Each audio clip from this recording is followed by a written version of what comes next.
Yang pertama kita akan membahas pengertian enzim. Enzim merupakan senyawa protein yang membantu proses metabolisme di dalam tubuh. Dengan adanya enzim, metabolisme akan berlangsung dengan cepat karena menurunkan energi aktivasi yang diperlukan untuk berlangsungnya reaksi tersebut. Tanpa adanya enzim di dalam tubuh, reaksi metabolisme dalam tubuh akan berlangsung sangat lama.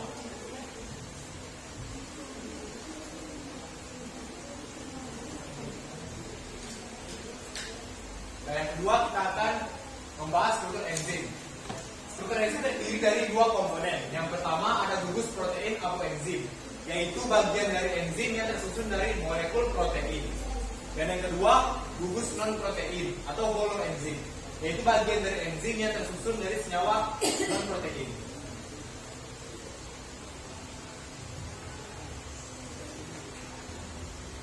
Kemudian ada sifat-sifat enzim. Yang pertama, enzim hanya merubah kecepatan reaksi. Ini berarti enzim tidak mengubah produk akhir yang dibentuk maupun mempengaruhi keseimbangan dari reaksi, hanya dengan meningkatkan laju suatu reaksi. Yang kedua ada enzim adalah senyawa protein yang bertindak sebagai biokatalisator. Biokatalisator itu zat yang mempercepat suatu reaksi tanpa ikut dalam reaksi tersebut. Dan yang ketiga, enzim itu protein. Enzim mempunyai sifat yang mirip dengan protein. Di antaranya bekerja dalam suhu optimum.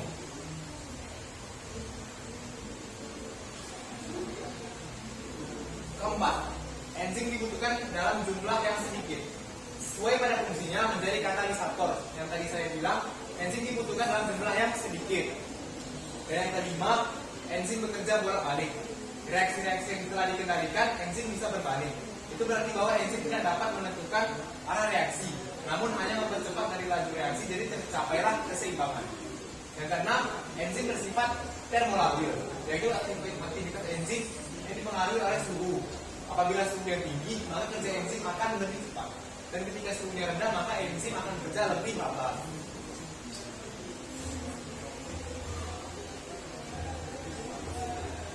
Terus ada koenzim dan kofaktor. Banyak enzim membutuhkan unit non-protein kecil atau disebut kofaktor untuk melakukan reaksi. Kofaktor dapat dibedakan menjadi dua kelompok, molekul organik kecil dan logam. Kofaktor dapat berupa satu atau lebih yang inorganik seperti Zn2+ atau Fe2+, atau suatu molekul organik kompleks yang disebut koenzim.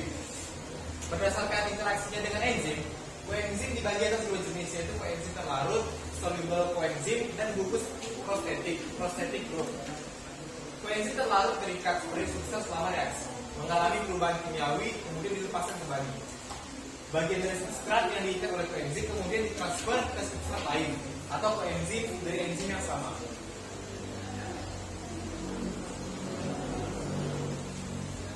Beberapa kofaktor berupa ion-ion aktivator seperti ini, ion Fe, Ca, Mn, Znk, dan Co.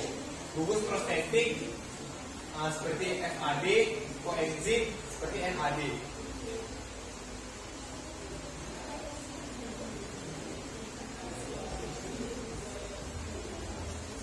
Kemudian ada isoenzim, adalah bentuk berbeda dari suatu enzim yang mengkatalisis reaksi yang sama, tapi memiliki sifat-sifat fisik dan kinetik berbeda. Contohnya adalah laktase dehidrogenase (LDH) yang mengkatalisis perubahan reversibel pirufat menjadi laktat dengan adanya koenzim NADPH.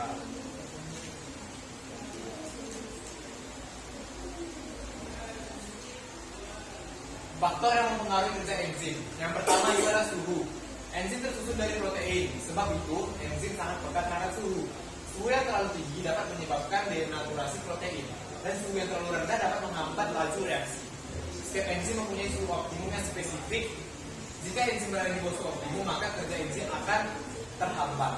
Dan yang kedua ada pH. Setiap enzim mempunyai pH optimum yang spesifik.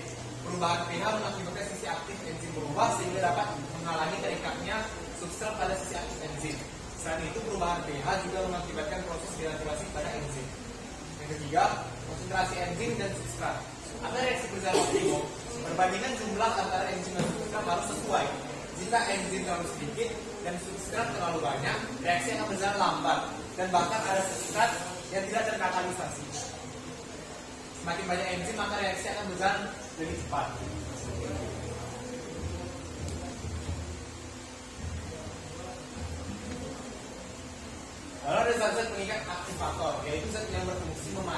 atau mempercepat reaksi enzim. Yang kelima ada zat penghambat. Ada dua macam, yaitu inhibitor kompetitif dan inhibitor non kompetitif. Yang kompetitif adalah inhibitor yang berkaitan secara kuat pada sisi aktif enzim. Dan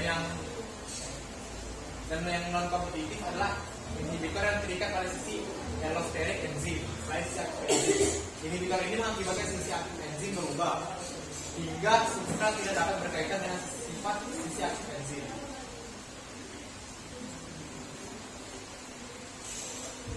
Ini adalah mekanisme cara kerja enzim atau cara kerja enzim. Yang pertama ada teori lock and key. Teori lock and key menganalogikan mekanisme kerja enzim seperti kunci dan anak kunci. Substrat masuk dalam sisi aktif enzim, dari sisi aktif enzim seolah kunci. Substrat adalah anak kunci. Yang menemukan teori ini adalah seorang ahli yang bernama Emil Fischer, yang mengatakan enzim memiliki sisi aktif yang spesifik dalam mengikat substrat tertentu. Jadi maksudnya adalah enzim ini memiliki sisi aktif dan di sebelahnya ini adalah substrat. Sisi aktif itu mempunyai bentuk yang sama dengan substratnya. Jadi ini dengan ini itu cocok jika digabungkan atau spesifik. Dan di substrat ini juga harus mempunyai bentuk yang sama, sehingga terbentuknya kompleks enzim substrat atau gabungan dari dua ini. Sehingga terbentuknya. Jadi singkatnya enzim ini mengikat substrat jika substratnya mempunyai bentuk yang sama dengan enzim atau sisi aktifnya.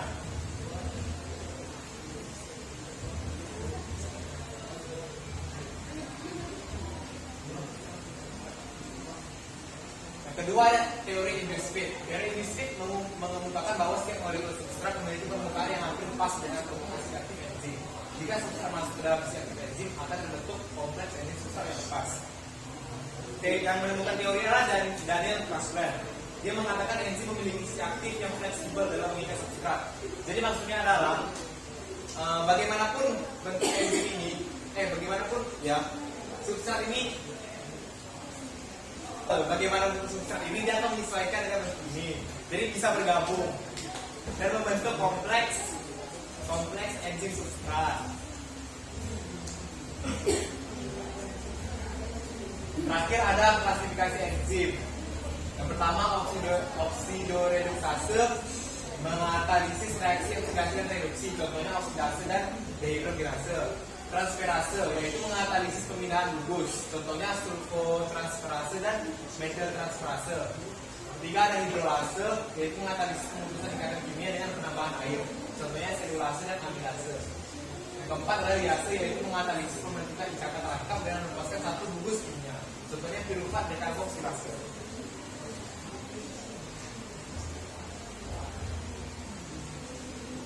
Selanjutnya ada isomerase yaitu mengatalisis perubahan isomer, contohnya rasenase dan epinmerase. Selanjutnya ada ligase yaitu mengatalisis penggabungan dua molekul dan disertai dengan hidrolisis ATP, contohnya sintetase dan karboksilase. Dan terakhir ada polimerase yaitu penggabungan monomer sehingga terbentuk polimer. Contohnya ada DNA polimerase yaitu suatu enzim yang mengkatalisasi reaksi polimerisasi reaksi ribonukleotida menjadi untai DNA. Dengan kata lain, enzim ini mengkatalisasi reaksi pembentukan DNA. Yang kedua ada RNA polimerase, suatu enzim yang membantu mempercepat proses pembentukan RNA. Enzim ini beda dengan enzim DNA polimerase. RNA polimerase dapat memulai pembentukan rantai RNA tanpa menggunakan polimer. Sekian dari saya. Lebih kurang mohon maaf. Saya akhiri. Assalamualaikum warahmatullahi wabarakatuh.